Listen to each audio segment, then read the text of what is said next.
Good morning, colleagues. I'm thrilled to welcome you to this career-defining webinar titled Kickstarting Your Research Journey. Have you ever wondered how to begin your research career? Perhaps you've been concerned about navigating your research path, or even questioned whether research is feasible at all. Today, we'll dive deep into these questions and more. We are honored to have Dr. Oluwatomi Owopetu as our speaker. Please give your full attention as I introduce her. Dr. Oluwatomi Owopetu is a public health physician and hospital consultant at the University College Hospital, Ibadan, Nigeria. She works in the Total Quality Management Department, where she oversees quality improvement for the hospital. She is a fellow of the West African College of Physicians, Community Health, and has an MSc in Global Health from the University of Ibadan, Nigeria. She has certifications in global tobacco control from Johns Hopkins School of Public Health, Baltimore, Maryland. In non-communicable disease prevention from the Kei Tropical Institute, Amsterdam. Quality management in healthcare from Johns Hopkins, and in sexual and reproductive health from the Geneva Medical Foundation for Education and Research, Geneva.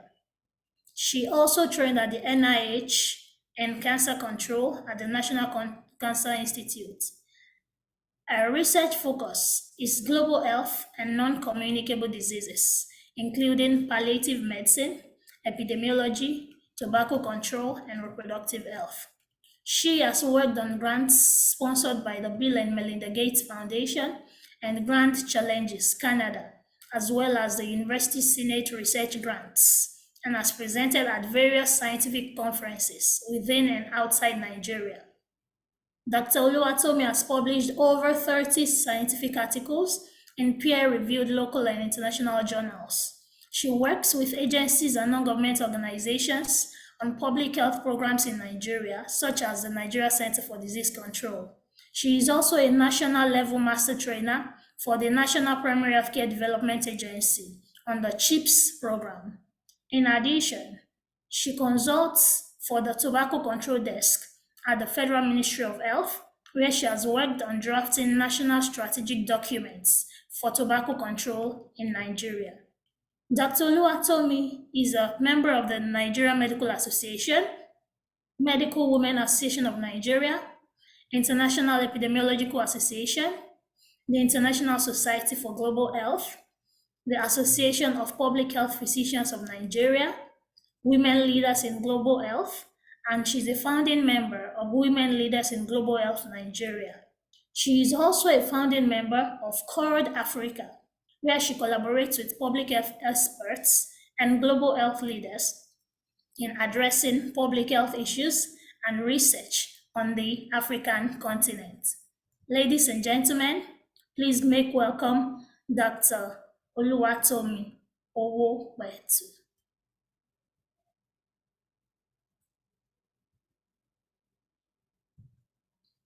Thank you. Thank you very much. Please, can you allow me to share my screen? Thank Yes, you for Thank you very much for having me. And thank you for the profile. Good morning, everyone, and I'm glad to be here. Thank you for having me. I hope that over the next few minutes, we can have a solid discussion about kickstarting your research journey.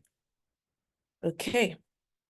So, the first thing I'd like to do this morning is ask you to, in the next 30 seconds or 1 minute, please Google yourself, Google your name, and then tell me in the chats what comes up when you Google yourself. Just write your full name or a variant of your name, and then just Google it. Type it into Google and then tell me what it is that pops up. That's how we'll start this morning. Okay? Anybody willing to share in the chats? Can you hear me? Someone is saying I can't hear anything. I can hear you clearly. All right. So if you Google yourself, what do you see? Your LinkedIn profile. Your LinkedIn profile. Okay. All right. So we'll take it from there. There are many of us that, or there are some of us that when I started out, I think that the first time somebody told me to Google myself, I think it was my pictures or maybe Facebook or something that popped up. And that was what made me realize that I needed to sit up regarding what I wanted to pop up when I'm Googled or when I'm searched for. And the first thing that person said many years ago was, you need to put in the work, so that you need to be deliberate about what you're doing in order to change that narrative. Kickstarting your research journey, for many of us, our research journeys mean different things to different people. And your ability to define what research is and what your research journey should look like is very important. When all of us start out, many of us don't know what we're doing, but along the way, by doing it, by engaging in research, that's the only way to do research. That's how you begin to define your journey. That's how you find what interests you. And that's how you gain competence. So this morning, I'll be sharing a few things that I thought about when I saw this topic. And I'd like to thank Plus-Circle International again for having me. Okay, my slide isn't moving. Let me see what I can do.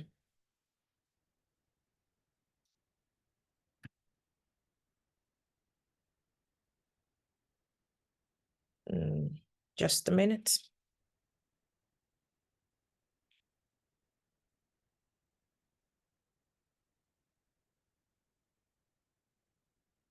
Okay. Let's give it another try. All right. So knowing that research is your contribution to the current body of knowledge about what is happening in your space, around the world, in your community, depending on the level of research that you're doing, what you're trying to do at the end of the day is to add to the current body of knowledge and advance the frontiers of knowledge and science. A good question to ask is, where am I now? What exactly am I doing now? Am I a student? Am I working in an NGO? Am I working in an hospital? Am I an entrepreneur? Am I a scientist? Am I a data analyst? And what exactly do I want to do with my life when it comes to research and navigating that space? What exactly am I doing now? And what does it mean for you where you are? For some of us, it depends on where you are currently. For some of us, it's writing briefs. For some other people, it is writing abstracts, publishing papers. For some people, it's writing a dissertation or a journal article, scientific article. For some people, it's a blog. For some other people, it is collecting data, primary data, doing surveys, all of that. For some other people, it is using secondary data that is already available. Other people are doing systematic reviews and all. What exactly do you require to allow you thrive in your role and for the future? So you must be able to balance those two in your mind and think about it, that, okay, what am I supposed to be doing at my work that allows me to get promoted? What am I supposed to be doing in my life that allows me to move forward with my research? Sometimes you have a confluence of that, which is fantastic. For many people, that is not where you want to be, or that is not where you are at, which is also fantastic. Like she said, I'm the head of Department of Quality Improvement. I'm a public health physician. I'm working in quality improvement, heading it in my hospital. It means that some of the research I'm doing is quality improvement related. But is that my expertise? No, my expertise is in non-communicable diseases, and that is very clear to me. What does that mean for me? It means that as I publish quality improvement articles, as I write, as I document what we're doing in the hospital, when I get home, I switch to what concerns me, which is NCDs, and I still continue to do my research in that. I still continue to make sure that I go for conferences in that line. I make sure that I still keep in touch, attend webinars in that line. So for some of us, we have a confluence. What you are doing at work exactly is the research that you want to do, which is fantastic. But for many people, there's something that's on your heart that you like to do. There's something else that you're doing. You must be able to find the nexus between that and bridge it. What does it mean for your future? Some of us have our roles dependent on the research that we're doing. And one of the things that will help you is having a personal development goal. When I entered into residency in 2013, it was one of the very first things I learned, how to have a personal development goal for myself, a personal development plan. And I started to do it quarterly. So I'll draw up a plan. I had a template that I used to tell myself, this is what I wanted to achieve over the next 3 months. This is what I wanted to achieve over the next 6 months. This is what I wanted to achieve over the next 1 year. And then I'll break it down into quarters and then I'll do it. I saw the one for 2014 yesterday. Funny enough, everything, every single thing that I wanted to do, my goal then was to be able to publish 1 paper a year. Every single thing on that to-do list for 2014, everything was done. But if you don't have a plan and you don't have a target for yourself, and you don't have anywhere that you're focused on or looking at what it is that you want to do, then you won't get anywhere, or anywhere you get will be the goal for you. So once you determine your what and why, then it's a good place to start. What do I want? What interests me? What is something I like to contribute in? If you're talking about Lassa fever, things like that, mpox, I'm barely interested. But because I'm a public health physician, oh yes, it crosses on my radar and I might collaborate and work on it. If you're talking about hypertension, diabetes, you're talking about NCDs, you're talking about prevention, cancer research, things like my head is open immediately. And I am a totally different person. It therefore means that you need to discover what it is that interests you. Sometimes it's not what interests you that you start with. The very first paper that I published was I was in palliative care then. I think that was 2013 or something. I went into that unit in 2011 and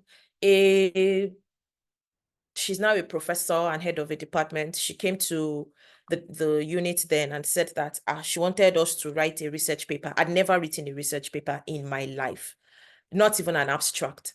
And then she said this was the topic and we should go and work on it. She gave it to about 8 of us. And that's how we sat down. Different people went to, eventually I was the only person out of the 8 that decided to at least write a draft. How did I do it? I went to look for journals that had been written, that had been produced, published online. I went to read what an abstract looked like. I went to read what a full paper looked like. I went to look at how they wrote the references. I just read, and then I sat down, typed introduction, typed, conclusion, methodology, started to fill it up and started to research online the data. And thankfully, it was a review paper. I was looking at palliative care in Western Africa. And so it was a review paper. So I went, looked around for everything I could find, put it together and put it as a first draft. I didn't realize it was even an international journal, a European Journal for Palliative Care. And that was how the professor took it from me, brushed it up, sent it to the foreign partners. They added their inputs. First paper published without my input.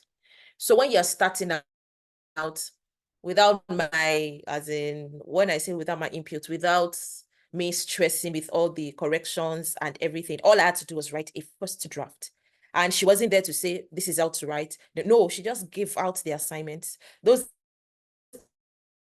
8 people, funny enough, those 8 people are still in that unit till today. I am the only one that left that unit. And I still write with her till today. I still publish papers with her till today. And that's almost 12 years after. It shows that, first of all, your interest, you being here, I think enough, is even just shows your interest that you'd really like to work on what it is that you're doing regarding research. So you must know that wasn't something that was interesting to me at the time, but it allowed me to learn. The next time I would be given, by 2013, I'd now moved from that place into residency. that same scenario played itself out. And I'd like you to see what selections and opportunities do to alter the career of a person. The next time I was already a first-year resident, and then the consultant came and said, there's a conference that is coming up in Anchorage in Alaska. I want you people to write, it's called IEA. I want you people to write, this is data, write abstracts, and let's see what will happen. That was my second time. I'd written one of the abstracts in palliative care. That was my second time that I would write an abstract in my life. So I sat down again, went through, read books, read articles, read journals, read abstracts that people had submitted for conferences, took the data, and then attempted to write an abstract after analyzing the data. We sent it in. He looked at it, reviewed it, sent it in. I think at the time it was rehabilitative and social medicine. So it was a unit in the department. At the time, maybe we were 16 or something. He gave it to us. Nobody else did that work except one other senior resident. And then we sent it in. Funny enough, it got accepted. That work got accepted. His own work did not even get accepted for the conference, but myself and that senior resident got accepted. And that would be my first acceptance, first fully funded scholarship to travel. So the first time I was ever going to leave Nigeria was to go to Alaska for the World Congress of Epidemiology. It means that was 2014, and since then, so many other things have happened. It means then that there's the nexus of opportunity. There's the place of asking people that have gone ahead of you what they are doing. There's the place of those opportunities popping up for you, and there's the place of you creating those opportunities for yourself. When I came back from Anchorage, the next thing to do was, in my personal development goals, I now set a time that every Saturday morning, this is the first time I'm waking up so early on a Saturday morning, honestly, in so many years, every Saturday morning between 8 and 10 throughout residency, as long as I wasn't going for OAMB or anything, I would sit down and look for conferences and meetings that had to do with my areas of interest: epidemiology, non-communicable diseases, sexual and reproductive health. And I will look at what is happening. So if this is 2024, for instance, I'll be looking at the meetings that are coming up at the end of 2024 and the whole of 2025. What conferences, what meetings, which ones have abstracts, which ones are likely to be the funded ones, which ones are, and then I'll begin to apply myself.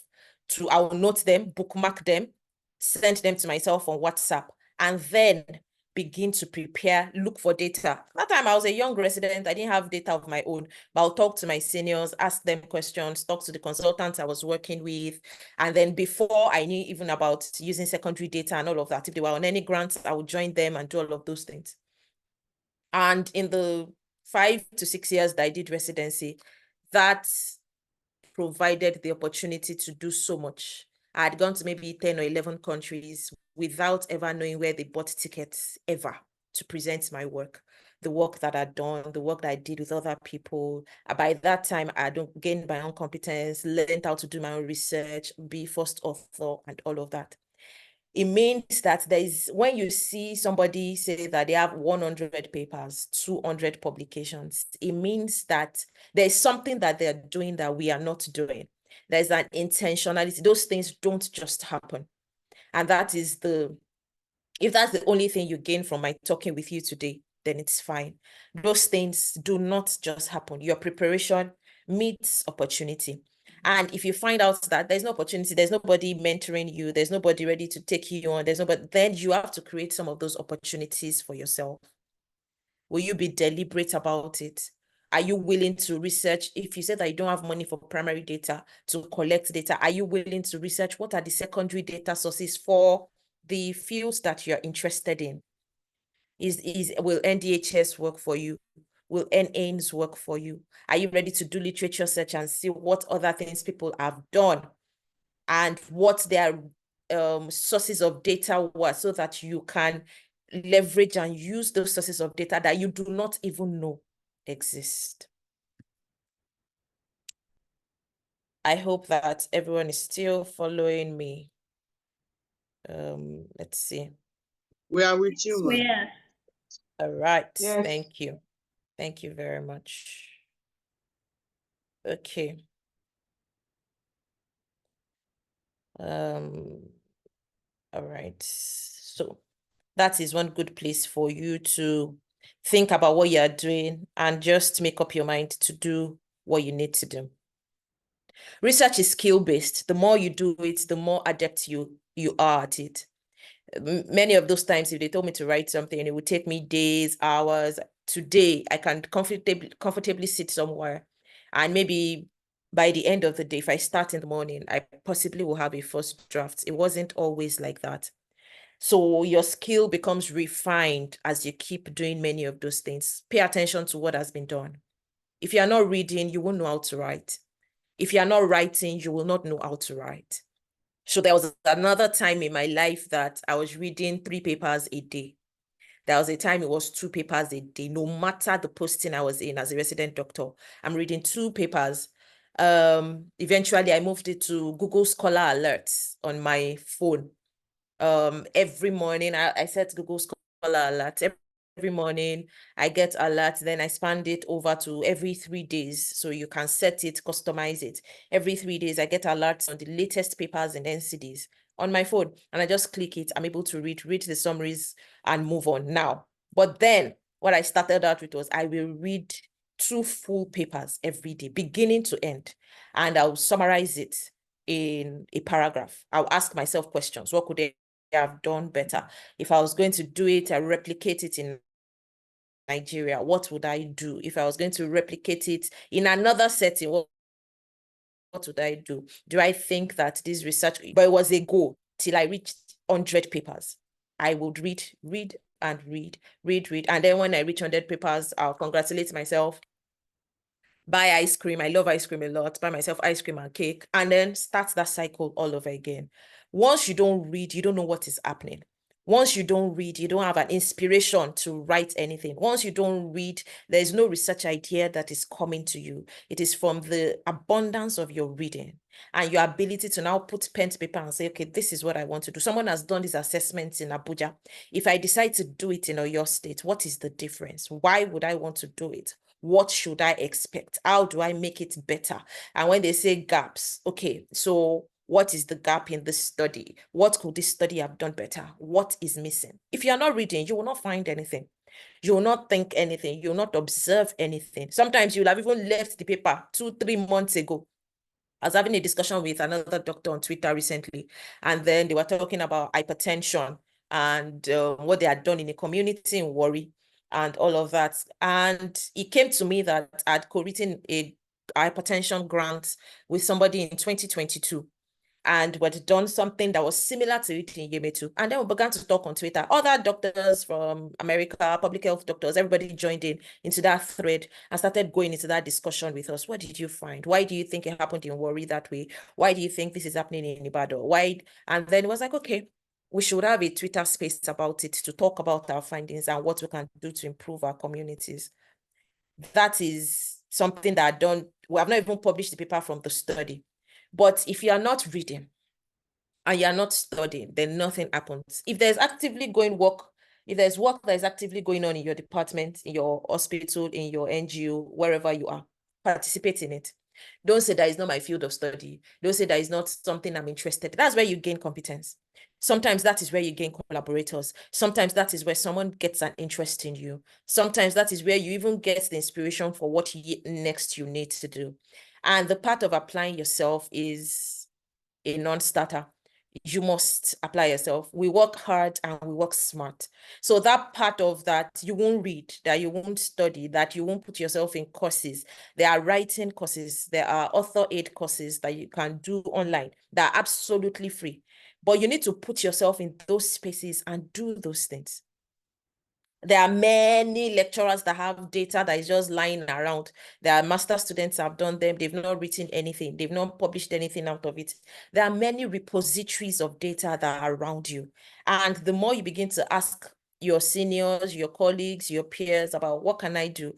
How can I help with your data? That's one of the things I also did. I'd be like, oh God, do you have anything that is, and they'll say, see, 15 students. That is their work. Nobody. And then I'll carry them, look at the ones that is possible for me to, and then I'll begin to write. You must be able to also identify data sources that are available in your space, available in the work that you're doing. And if you continue to say that this one I don't like, that one I don't like, this one I don't like, that one I just want to be more skilled before I start, you will never start. So you need to start. Look for, there are many data sources, and there's Google now. Many years ago, there was nothing like that for people to, they had to go into physical libraries. There's Google now.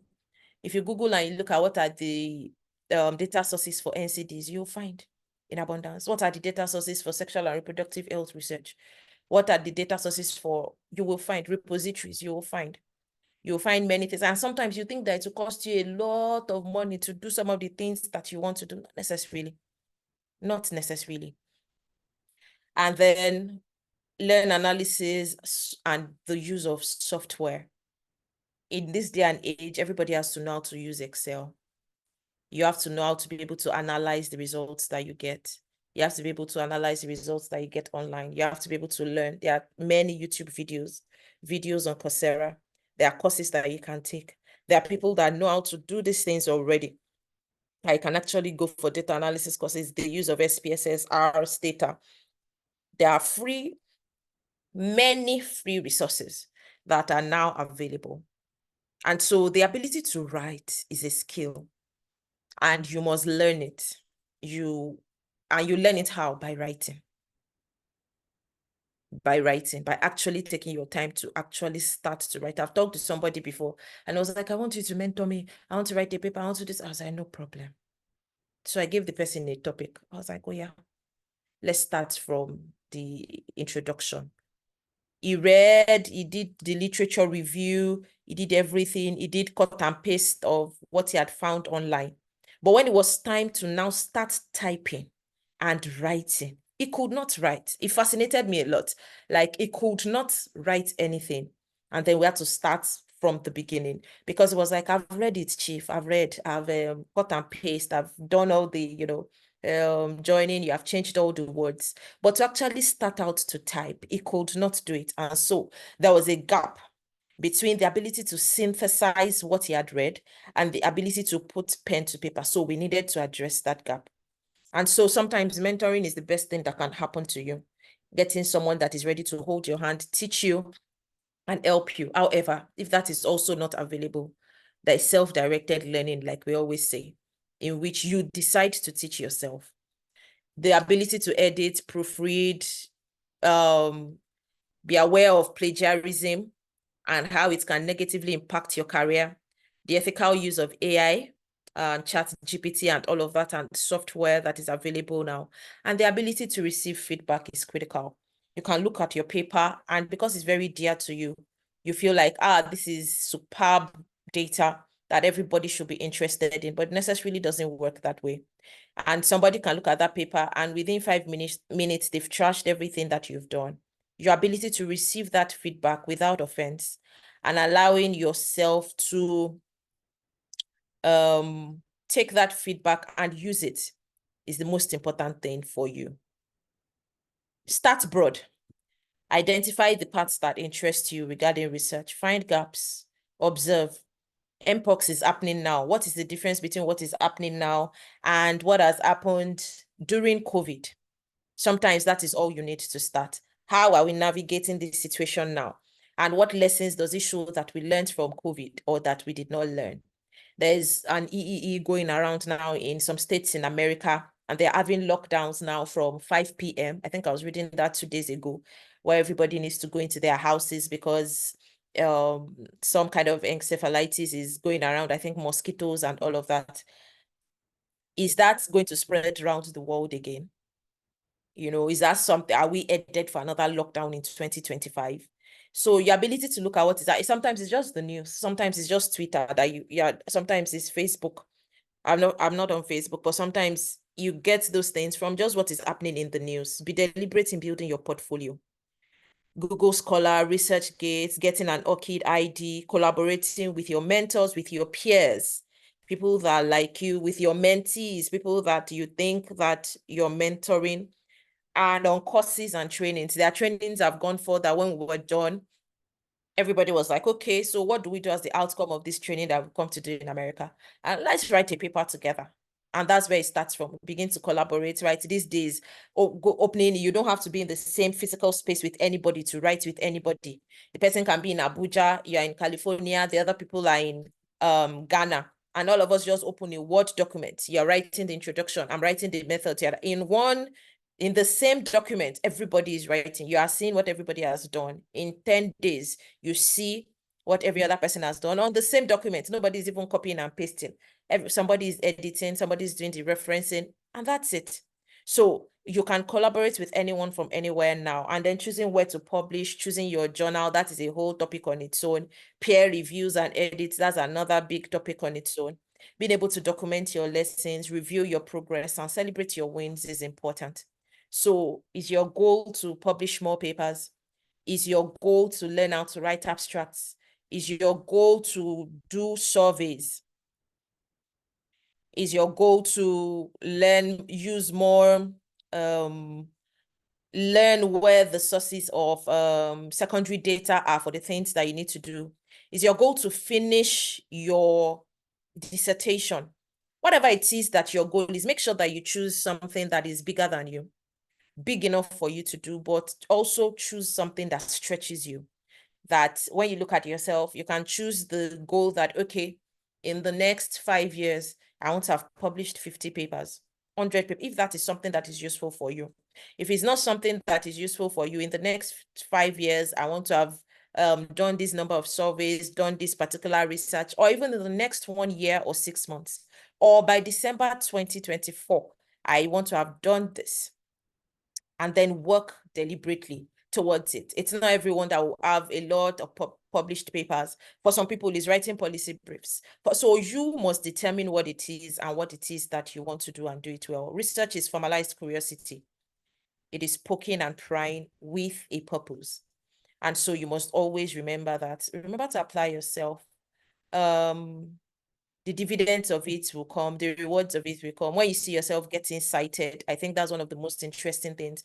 When you just get those alerts and see people citing your work and everything. Someone like Dr. Oluwatomi now, so I am chilling to celebrate my first 1,000 citations, and then we'll take it from there. I also have my own research goals. I temporized on them for a while, stopped publishing for a while to focus on a few other things. And then I'm picking up again and doing the things that I need to do. So for everybody, you need to determine what it is that you want to do. Nobody can determine it for you. You need to find it and then do it. I hope that with this few points of mine, I've been able to encourage you to see that your research journey can be kickstarted by you and only you. I hope I've been able to encourage you that no matter where you're starting from, even if you don't have one paper today, that story can change in a year. If you give yourself the opportunity to be dedicated, to be focused, to be ambitious enough, and to be humble enough to learn the things that you need to learn and do the things that you need to do. And the first thing is not money when it comes to research. The first thing is to be able to search out what resources are available to you and be able to use them. You can publish 10 papers without going to field at all because a lot of data is available online. And then whatever work that you have done in the past, nothing goes to waste. I want to thank you for your attention this morning.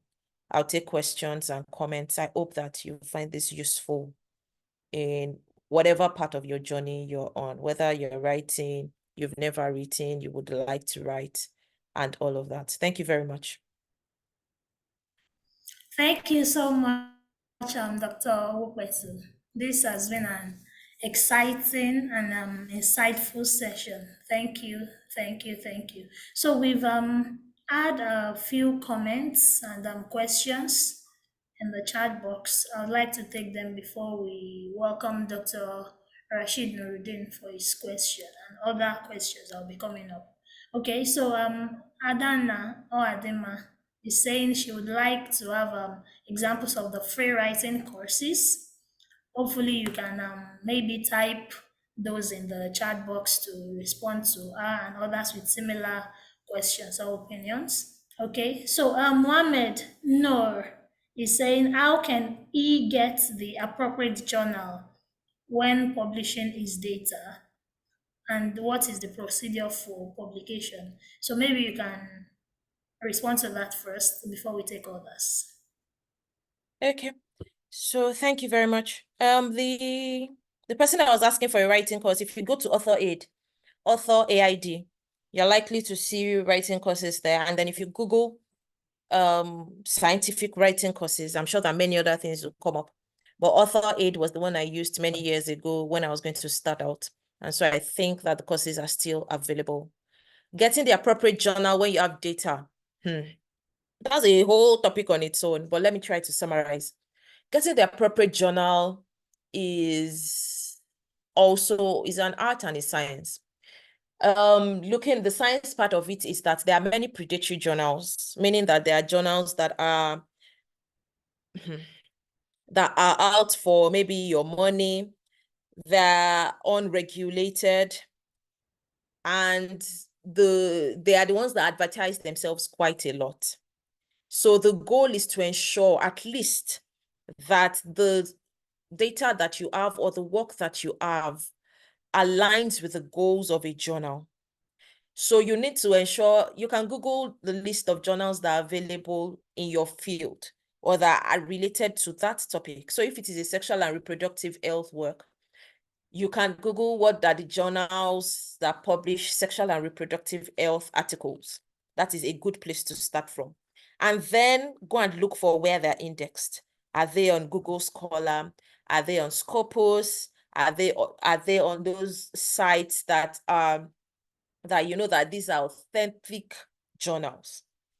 And if you Google, you also see list of predatory journals. Sometimes there's a group, I've forgotten, there was one website that used to collate all their names and everything.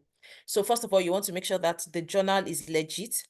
If you're in an institution, there are institutions that will tell you that if they don't have if they're not on PubMed, on Google Scholar, on this and that, then they don't want you publishing on them. So that is also another way to weed out. And then when you find a correct journal, sometimes a journal of public health, is something that will publish a topic in sexual and reproductive health. Sometimes journals do calls for papers. That is another way to, that's why I'm saying that getting a journal is a science. Sometimes they do call for papers. So and people get those by getting alerts and everything. So your goal, first of all, is to say, what is the area this paper is looking at? Teenage pregnancy. What are the likely papers that are going to be looking at something like this, something that covers sexual and reproductive health, a journal of public health that maybe has a call for papers in that particular area at the time. Okay, so that is one way to get it. And then procedure for publication. It means, that's why I said this is a whole topic on its own. When you have identified a good journal, the next thing to do is look at what they require. So you'll see instructions for authors on their website. When you look at this, you see all the instructions that they have. That's where you know whether it is free or it is paid for. That is where you know what the style of writing that they want, what that style is, what the style of referencing that they want, what that style is. Is it Vancouver? You know what reference managers to use. You know how many words they want.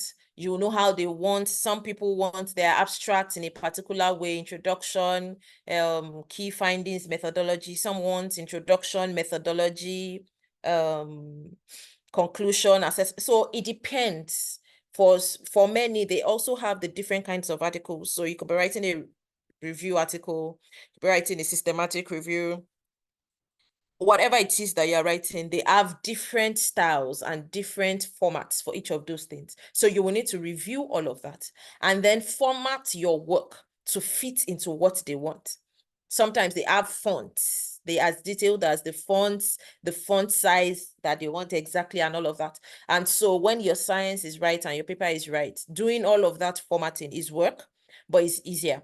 And then once you have gotten it into, then you'll see the method of submissions, also in instruction to authors. So it might be something that you'd send by mail. It might be something that you fill up online. Some of those journals will request for your ORCID ID, which is a number that shows that you're a registered researcher. And so sometimes it's good to do that already and have an ORCID ID and all of that. So some of them don't require it. And then you make sure that you have the names of all your collaborators, their emails, everything that they require of you, just following those instructions. And then you're able to, and ensuring that you have done your plagiarism checks and everything. And then turn it in. Once you've turned it in and you give it to them, then they do the reviews. Some of them will send it back to you immediately if it's really, really not what they want. Some of them you'll not even be able to submit at all if it's not what they want. And there's a way to navigate all of that. And then if it is what they want, it goes through peer review process and all of that. They send you back the edits. Those that require you to pay, it's good to reach that ahead of time, so that it's not when they've done all the journal work and everything and they've done all the edits and they've sent it back to you, you now find out that you're supposed to pay £3,000, and then wahala starts, because there's no way. There are some of them that have waivers that you can apply for if you're publishing, if it's an international journal and you're publishing from a local place, or maybe somewhere like Nigeria, for instance, or a third world country, or an LMIC. There might be those that have rebates for early career researchers, or even allow you publish for free. All of those fine things are found in the instruction for authors and on their website. And so you must do your due diligence to find out all of those things, or else you're held liable and you now have to be looking for that £3,000. And they can have waiver and you don't even know that the waiver exists. You can apply for it and then they tell you that you will pay £1,500. If you don't have it, what do? Then the science of retracting your paper from a journal, when you get to that kind of point, the science of making sure that you're not submitting to 2 journals at the same time, so that you don't run foul of the ethics of writing and publishing. All of those things need to be at the back of your mind. So preparing your paper or work for a journal is a whole topic on its own. And I'm sure that at some point it will be addressed. I'm sure it will be a topic for Plus-Circle to address. Okay, thank you, Dr. Owopetu. Yeah, Dr. Rashid, please unmute your microphone so that you can ask your question. Okay, yeah, good morning, colleagues. Thank you very much for this opportunity again, Plus-Circle and Dr. Oluwatomi for this insight. So just a quick one. I want to, you made mention of AI and a chat GPT, ethical clearance. I would like if you can make, an insight, a kind of a more light on how, we go about that, because we know this is an era of AI. So how does AI, impact our, research positively and negatively? That's one. Then number two, for some of us supporting the government space, publishing work, it's kind of, a Herculean tax, knowing the fact that, a lot of bureaucracies, available within that space. So how do we, collaborate with, other NGOs, that are non-governmental guys, for us to make sure we have, publication done. Then thirdly, secondary data. Do we need to get ethical clearance from, ethical bodies for us to utilize the secondary data for any publication? Then lastly, the Google Alert. Is it an app or just a web-based Google Scholar Alert? Is it an app or a web-based outsource point? Thank you, Anova. Thank you. Excellent questions. So the Google Alerts are web-based. Google Alerts are web-based. I set them a few years ago.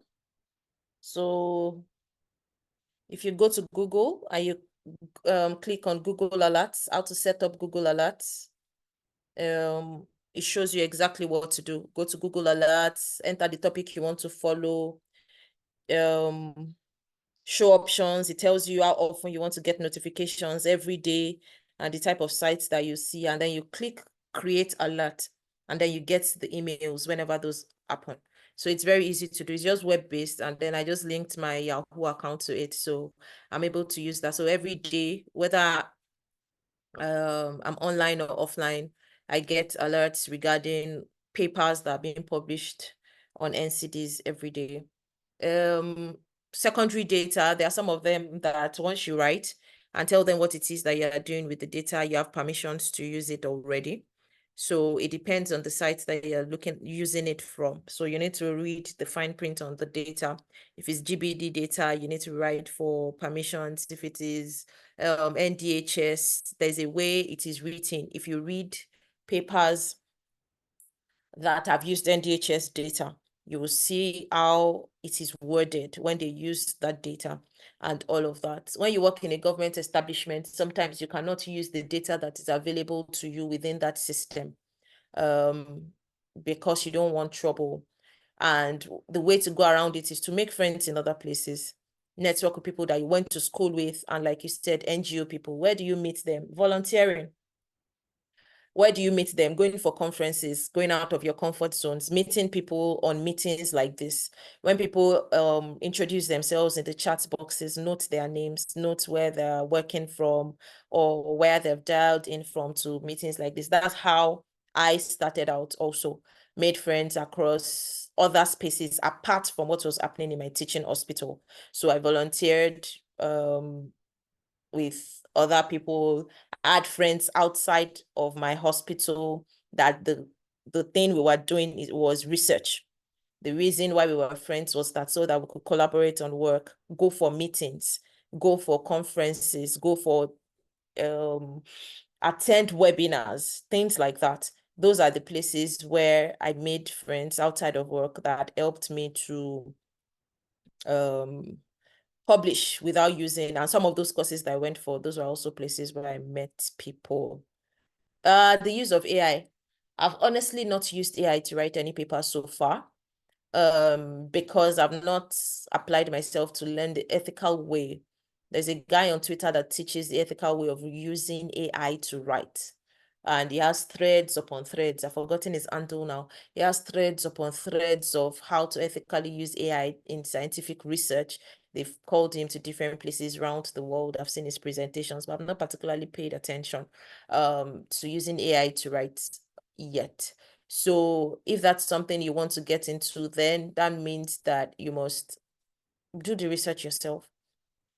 See the parts of it where, because also you realize now that like plagiarism checks, there are AI detector checks also that are available globally now. And some journals will not accept, some journals will accept. So you still have to do all your groundwork, but making sure that you're not just, that you can tell ChatGPT to write an article for you now on family planning, and you just say, write a one-page article on family planning, put in data, you put in the references and everything. People do that. And then you run foul of ethical guidelines and all of that. So that is not the ethical way to use ChatGPT, for instance.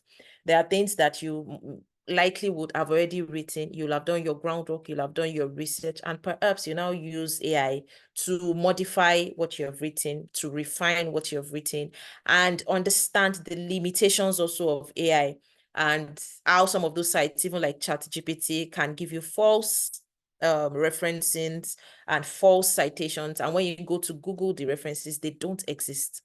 So you must be well researched regarding that. The ethical use of AI is a big topic on its own that takes a lot of time. I think that's what I'll say regarding that. I hope you found that useful. Yes, thank you. Thank you, Dr. Oluwatomi. Before we take Dr. Okenyi's question, we'll take a few others from the chat box together. As an infection control expert, how can I start? I have not written a paper before. Okay, fantastic question. Before the end of today, number one, you can do it two ways. If you want to write a paper before the end of this year, what I'll advise you to do is that before the end of today, as you leave this webinar this morning, take your time to Google how to create a Google alert for a topic. Whatever your topic is in infection control, set a Google alert for it. Let it come into your email every day and begin to read one paper a day for the next 30 days, one full paper a day for the next 30 days. Don't try to write anything. Just be reading a paper a day. Read it beginning to end. Summarize it. Read it beginning to end, from the abstract to the end of it, the conclusions, everything. Read it beginning to end. Summarize it in maybe 4 or 5 sentences. Try to summarize it the next day. So you need an exercise book because the research is serious business. So it's how you address or appear to it that it also answers to you. Find yourself an exercise book or open a folder in your system or a Word document and begin to write. The next day, read another paper, write. The third day, read another paper, write. The fourth day, read the things that interest you. Then go to Google Scholar yourself, look for articles regarding infection control or whatever it is that you want to write on or that you think might be of interest to you. Infection control is a big area. Begin to read. So that is another paper for you. So you can read one in the morning, one in the evening, or 2 in the evening, or maybe 1 per day. And on Saturdays, you read 2. Don't write anything, just read. Look at the journal it is published in. Look at what they've written. Look at the data sources that they look at, their methodology. Look, read. After 1 month, let some of those things crystallize in your mind. Think about what it is that you're doing and what you want to write. With the abundance of, you'll have read at least 30 papers, which you likely may not have done ever. If you do the 2 on Saturday, you'll have read 60 papers in the whole of September. And then in October, think about what it is that you want to write. Before you even get to October, you will have found a few things from reading all of those papers that will strike your mind that you think, I should look into this. And then you begin to write. That is one way that you can actually start to write. But the beginning of writing is reading. That's when you know what it is to look for. If you already have something in mind that you're looking for under infection control, then read around it, read more topics, read wide, read broadly, crystallize your thoughts. And then in October, begin to write what you need to write. You find that you have the inspiration. All the papers that you're reading, don't discard them. Open another folder on your system where you are able to store them. It can be even your reference manager that you can store them, or you can download each paper. That is what I used to do when I started out. Download each paper. For September, I'll label the folder on my laptop and then be putting it day 1, day 2, day 3, day 4, like that. And you label it. By the end of it, you'd know. By the time you start typing, you know exactly what it is that you can do. So try it out and let us know how that works for you. Okay, thank you so much for that response. The next question says, how do you confirm the authenticity of data collected online? Like when someone wants to use secondary data. Okay. So if it is secondary data that you're saying, so that you can collect data online using Google Forms, these days, that's one. I don't know whether that's what you mean or whether that's using secondary data. If it's secondary data, then you must make sure that that source is reliable. Google them, see what they are known for. If it's somewhere like GBD, NDHS, those are widely cited, widely known sites. So those already, they have a reputation. If it's something more obscure, then you need to find out how did they collect their data, what was the methodology. Sometimes it's even in reading the methodology that you know that these ones don't know what they are doing, and you know that you cannot use that data.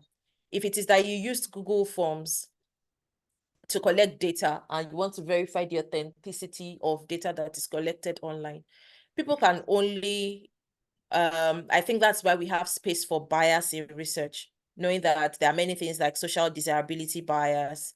People can decide to tell you the truth or tell you a lie, depending on how they feel. You can tell people to write about their smoking status, about this and that, and send them Google links, and they decide to write what they want to write, which is basically just human nature.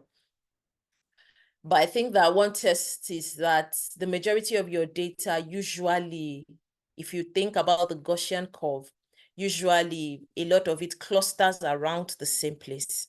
So in looking at authenticity of data, look at other people that have cited them before. Find areas where people have ever cited that particular data source before. See the kind of journals that they're published in, see the kind of how they describe their methodology, how they describe their results. Ask questions from senior people that have worked in that field. There are sites that immediately someone tells me in NCD, I know that those ones, their data is not anything.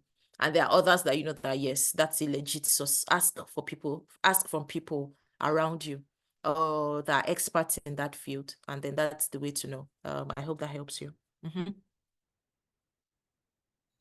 Okay, what kind of papers would you recommend a newbie in the research space for a starter before they progress to more complex ones? So what's the easiest to write now? Learning to write an abstract is probably the easiest way to write, first of all. And of course, you don't want to start with systematic reviews or any of those kinds of things. You probably want to start with, I'll say that those ones that use primary data are probably the easiest to write. Or those opinion paper types are probably the easiest to write. But you also want to be careful. Depending on where you are, you can write that and it might not be useful for you personally or useful towards your promotion.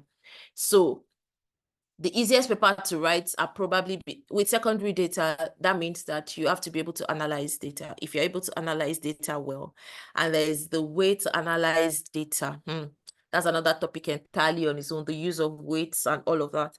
So the easiest way many times is to join someone that is already writing to write a paper.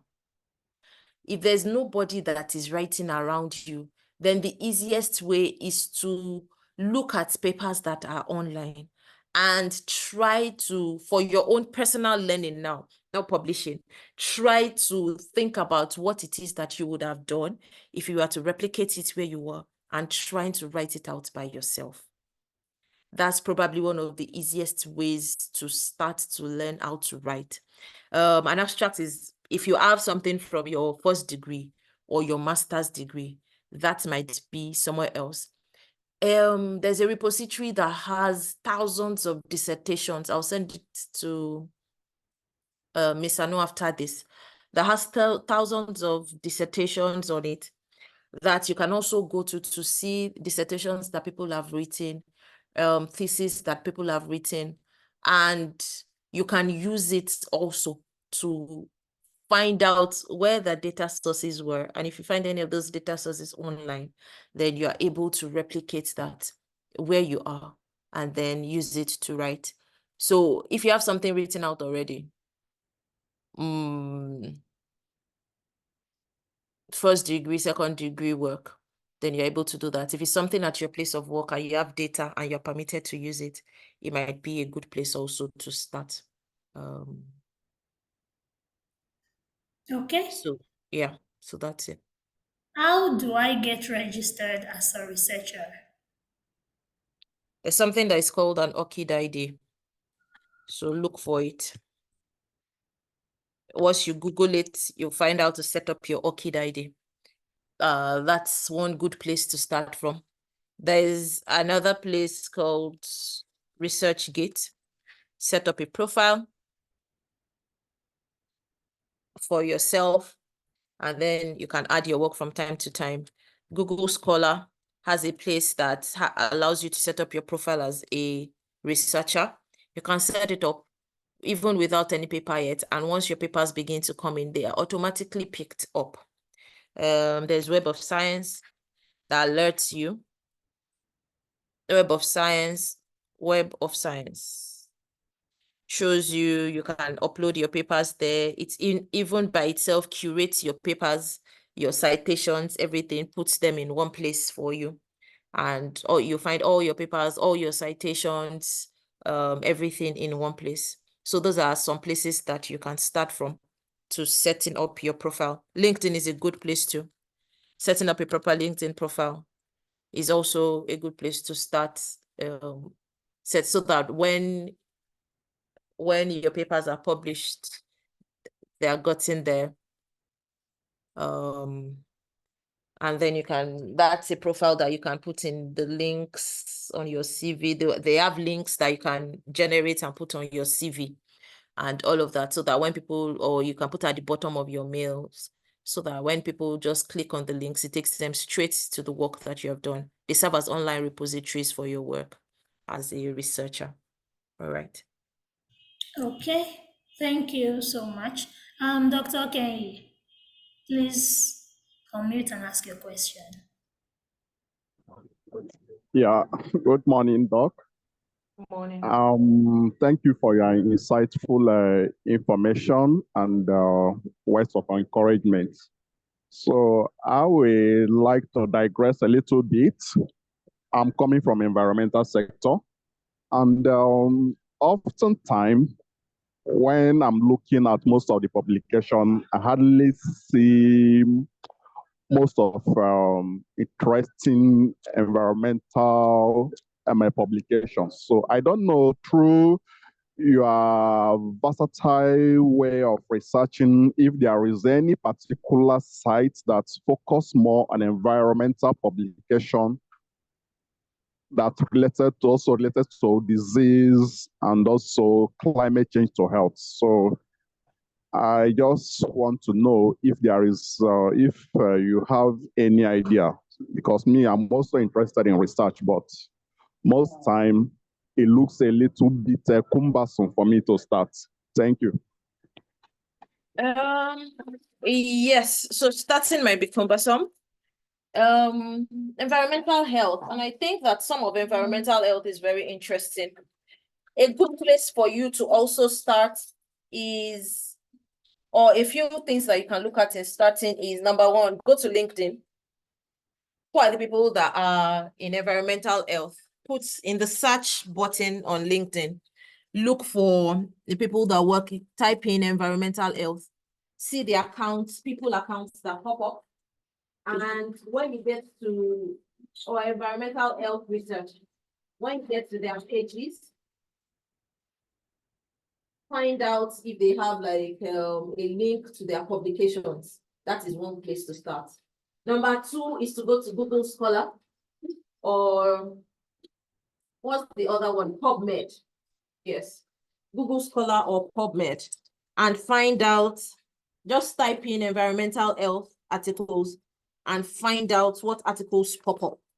That might be a good place to start. The third thing is you can also Google who are the environmental health researchers in Nigeria to start from. I know that in the Faculty of Public Health, for instance, in my institution, there are plenty of people like then Professor Anna and all of those people. So Google the top 10 environmental researchers in the world, top 10 environmental researchers in Africa, top 10 environmental research or researchers in Nigeria.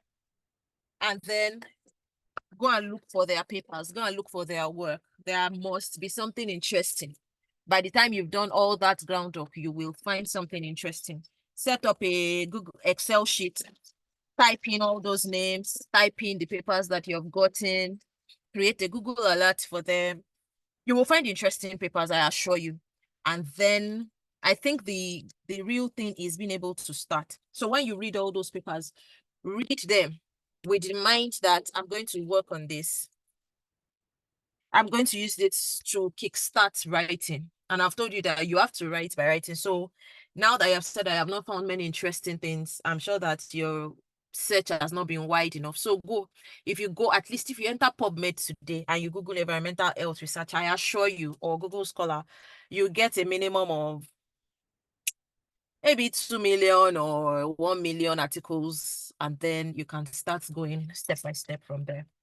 At least you now be able to whittle it down to what interests you. So yes, please go from there. And then by the time you are reading some of those papers, especially the ones that interest you, you'll find what the gaps are, you find what it is that you can do. Also look at conferences in environmental health research in Nigeria and globally. Look at them. You'll see topics of some of those conferences. You'll be able to see the abstracts sometimes that people are presenting at those conferences, at the conference proceedings and all of that. It will also spark your interest and help you know what it is that you can do. So please try out all of those things. I've mentioned at least 6 or 7 strategies that you can start with. Out of all of those things, you must find something that will at least click in your mind. If you look through 1 million articles or 100,000 articles or 100 articles, there will be one. As you are looking at just the topic itself, as they come on PubMed or pop up on Google Scholar, as you are scrolling down, I'm sure that there'll be a few things that would appeal to you. Yeah. Okay. I think you've answered this question already. If I'm still new, can I still publish? How can I start? I think you've answered that. If they refuse my article, what can I do?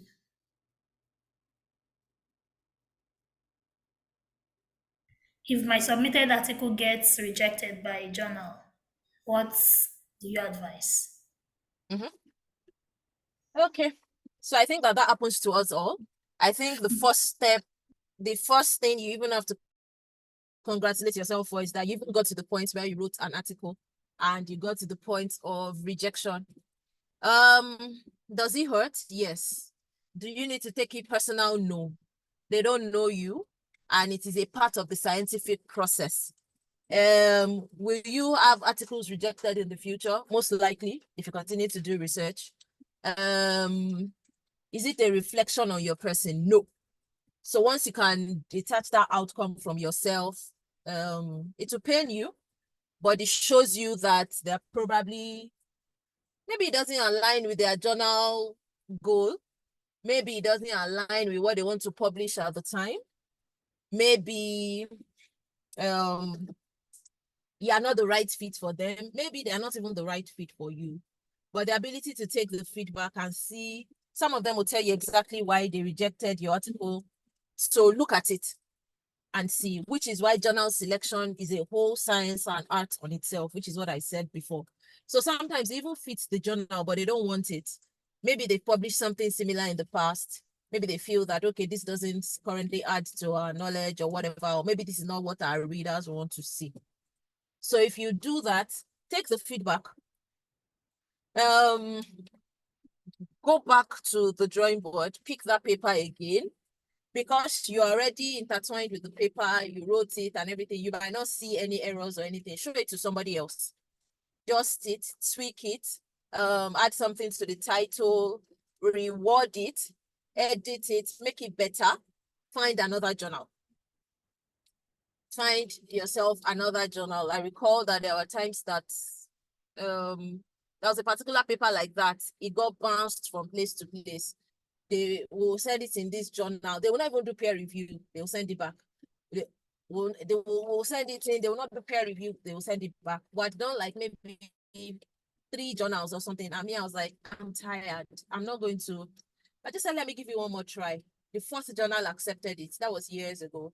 The 4th journal accepted it. Went straight for peer, like within less than 6 weeks. It was published. That was a paper that had been rejected in 3 journals, and this was now an international journal. So don't get tired, don't get weary. It is a part of the process. Those are things that sometimes we are not prepared for. Feedback, what they say after peer review, and outright rejections. They are parts of the research process, and you must be able to embrace it, because you that this has happened to me in the future also, or many years after that process, I would also now be reviewing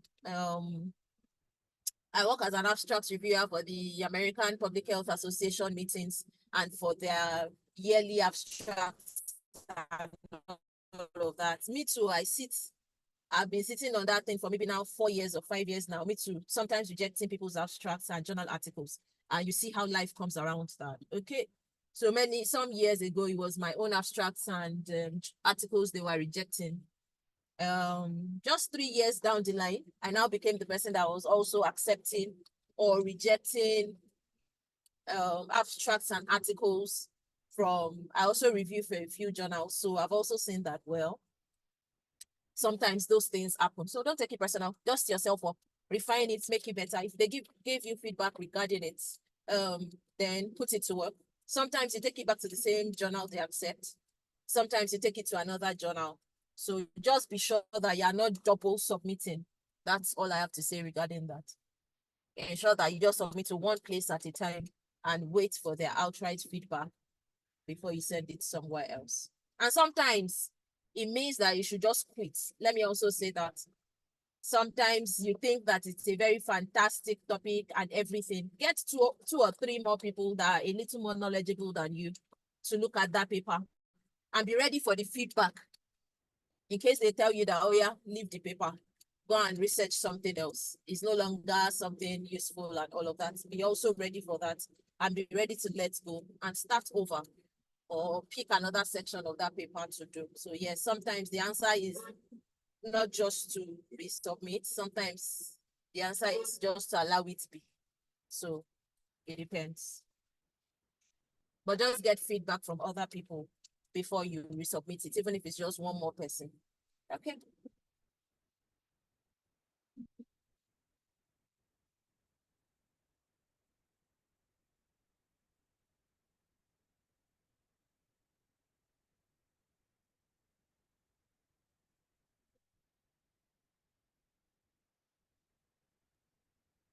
Okay, thank you so much, moderator. Sorry, I think the moderator is not coming up now. Okay. So I would like to appreciate Dr. Oluwatomi Owopetu for this insightful session. I also started writing a few points that will be useful for me from what I've been hearing so far. I think there is a question on the chat box about how do we get sources of call for abstracts. Good morning, host. Thank you so much for your detailed, insightful tutoring. How can I find sites that are calling for abstract writing? Well, you need to also network to really know that are also predatory conferences. Everything, there is nothing that is not predated these days. So, but there is a call for abstract for the Conference of Public Health in Africa.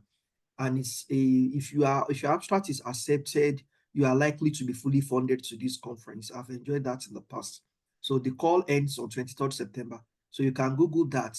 I don't really have the time. I would have searched for the link and add it to the chat box. So you can check that. Or you can follow some of our social media handles. It's been shared earlier. So I think someone can share that again. We also, once we see some conferences that will benefit our followers, we try to post it or repost some of the posts on the conferences as well. So I think the moderator is back now. So let me give it back to her. Thank you. Okay, apologies. I had an internet fluctuation at a point. Okay, so we had a few other questions which I would like to take together. Okay, so the first says, is there a research writing checklist for starters?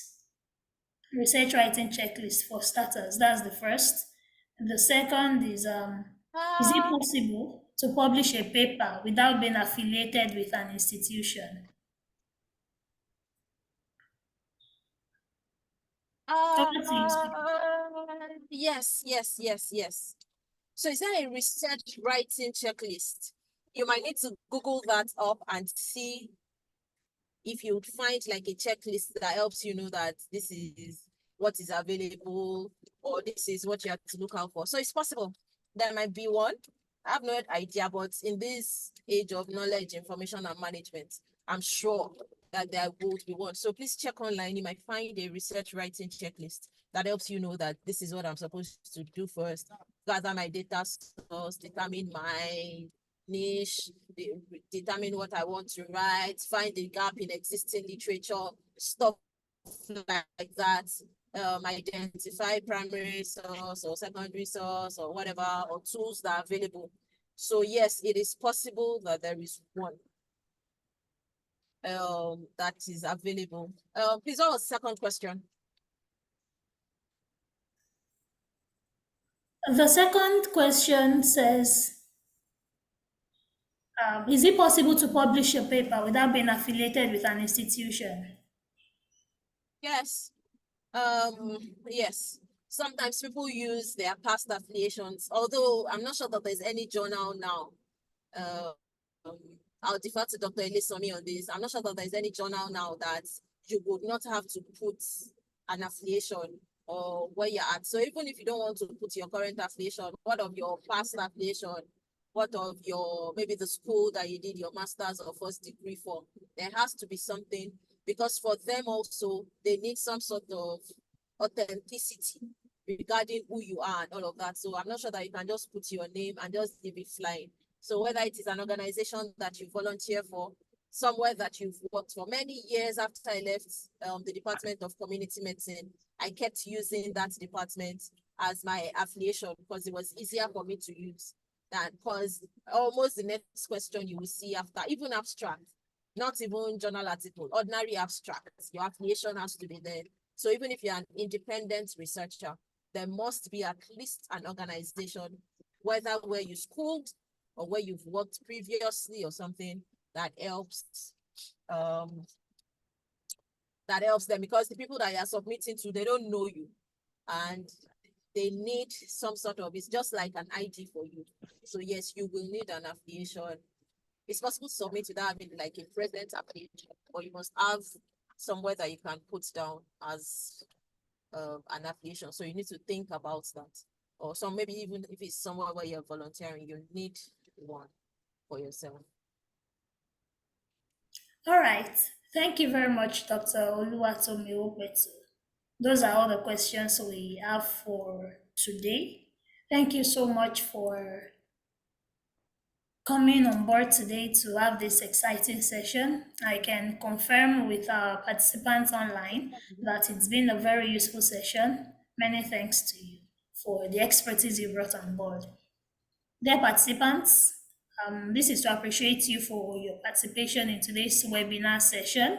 Thank you for engaging with our experts and speaker. We hope that the lessons we have learned would be put into use immediately going forward. Like we do say, it's easier to plow the lessons immediately into action rather than defer them. The easier we started, the earlier we started, the better it is for us. Okay, so again, would like to appreciate Plus-Circle Community Health Advancement Organization for this session. Thank you very much for expanding our capacity to become researchers and to become more relevant in today's world and in the ever-changing world. This is to notify participants that would reach out to you via email. The emails were registered for this, with which you registered for this meeting. You will receive some communications from us later in the week telling us about opportunities that are available. In addition to that, would be sharing the link to the recording and other opportunities that we need to leverage. So please be on the lookout. In addition, we would be sending updates on the webinar title or theme for the next week. And I'm sure it would be an amazing session for us all to participate in. Thank you so much, everyone. We look forward to having you on board another time. Till then, we'll say, do enjoy your weekend. Goodbye.